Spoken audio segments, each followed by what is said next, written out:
कोलकाता के आरजीकर अस्पताल में हुए रेप और हत्या का मामला एक बार फिर चर्चा में है। दरअसल पीड़ित परिवार अब भी आधे अधूरे न्याय के साथ अपनी बेटी के अपराधियों को सजा दिलाने की कोशिश में लगा हुआ है। इसी कारण पीड़िता के माता पिता सुप्रीम कोर्ट पहुंचे, जहां सुप्रीम कोर्ट ने सोमवार 17 मार्च को पीड़िता के माता पिता को कलकत्ता हाईकोर्ट में फिर से जांच के लिए दायर याचिका पर आगे बढ़ने की अनुमति दे दी है।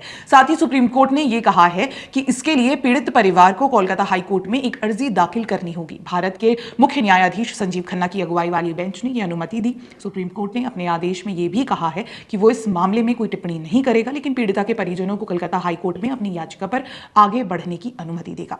इस मामले में संजय रॉय को पहले ही दोषी ठहराया जा चुका है और उम्र कैद की सजा सुनाई गई है, लेकिन पीड़िता के माता पिता का दावा है कि इस जघन्य अपराध में शामिल अन्य लोगों की भी भूमिका का पता लगाने के लिए वे आगे की जांच करवाना चाहते हैं, ताकि इस मामले में और लोगों की संलिप्तता का पता लगाया जा सके।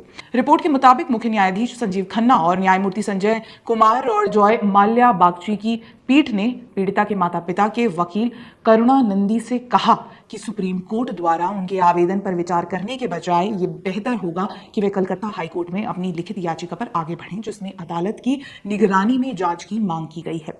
पीड़िता के माता पिता की उपस्थिति में नंदी ने पूछा कि क्या आगे की जांच के लिए एक विशेष जांच टीम को जिम्मेदारी दी जा सकती है। हालांकि पीठ ने कहा कि यह पीड़िता के माता पिता पर निर्भर है कि वे उच्च न्यायालय के एकल न्यायाधीश पीठ के समक्ष समान अनुरोध करें, जहां उनकी याचिका पेंडिंग है।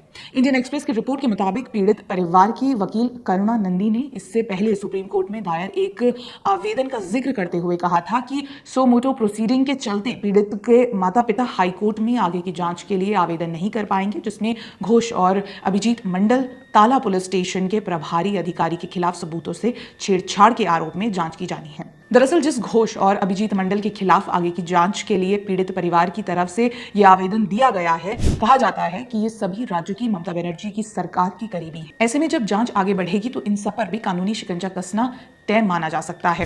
हमें याद है जब आरजीकर की घटना हुई थी, तब ये सच्चाई सामने आई थी कि अस्पताल में जिस जगह पर रेप और हत्या की घटना को अंजाम दिया गया था, वहां सबूत मिटा दिए गए थे। बता दें आपको, 9 अगस्त 2024 को कोलकाता के आरजीकर अस्पताल में ड्यूटी के दौरान एक पोस्ट ग्रेजुएट ट्रेनी डॉक्टर के साथ दुष्कर्म और हत्या कर दी गई थी, जिसे लेकर पूरे देश में डॉक्टर्स अपनी सुरक्षा की मांग को लेकर सड़कों पर उतरे थे। वहीं राज्य की ममता बनर्जी सरकार पर भी लगातार मामले को दबाने के आरोप लगे थे। टाइम्स ऑफ इंडिया के मुताबिक पीड़ित के पिता ने कहा, हमने कोलकाता हाईकोर्ट को 50 से ज्यादा सवालों की एक सूची सौंपी, जिसमें जांच की ईमानदारी और महत्वपूर्ण सबूतों को छिपाने पर सवाल उठाए गए हैं। ये कोर्ट पर निर्भर करता है कि हमें उन प्रश्नों के उत्तर दिलाए जाएं ताकि मेरी बेटी को न्याय मिल सके। मेरी बेटी के साथ हुए दुष्कर्म और हत्या के कई लोग शामिल हैं और सबूतों के साथ छेड़छाड़ में भी कई लोग शामिल हैं। पश्चिम बंगाल की मुख्यमंत्री ने सबूतों के साथ छेड़छाड़ की प्रक्रिया का नेतृत्व किया है। पुलिस ने जांच के लिए डॉग स्क्वाड लाए थे, लेकिन अब तक हमें इसकी कोई रिपोर्ट नहीं मिली है। हमें न्यायपालिका पर विश्वास है और न्यायपालिका हमारी इच्छा के अनुसार निष्पक्ष रूप से काम कर रही है। अब जब पीड़ित परिवार अर्जी दाखिल करने कलकत्ता हाईकोर्ट पहुंचेगा और कलकत्ता हाईकोर्ट दोबारा से सीबीआई जांच की परमिशन दे देता है, तो धीरे धीरे जांच के बाद नए तथ्य सामने आएंगे। जिस तरह की ये घटना रही है, उसे देखते हुए कहा जा सकता है कि जांच प्रक्रिया लंबी भी चल सकती है। साथ ही पीड़ित परिवार की तरफ से शासन प्रशासन के नजदीकी लोगों को बचाने के आरोप लगाए गए हैं। सीबीआई की जांच में वो सब कुछ सामने आएगा। हमें याद है जब आरजीकर की घटना हुई थी, तब इस तरह के खुलासे हुए थे कि कैसे अस्पताल में जिस जगह पर रेप और हत्या की घटना को अंजाम दिया गया था, वहां रातों रात सबूत मिटा दिए गए थे, सबूतों के साथ छेड़छाड़ की गई थी।